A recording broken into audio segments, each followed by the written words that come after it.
Hello guys, in this video I'm going to show you how to remove an item from your wish list in Temu. But first, I wanted to tell you that don't forget to subscribe, because at 100,000 subscribers, I'm going to show you my whole YouTube revenue statistics and growth strategy, how you can make money online. So let's jump into it. First, open the app.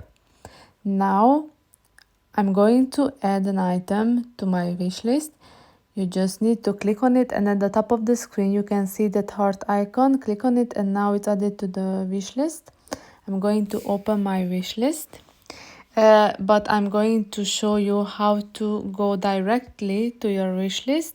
Click on the cart, and at the top of the screen you can see that you can select the wish list option, and here you have to slide left, and now you should see the remove option there on the right side of the screen. Click on remove, and now your item is removed successfully.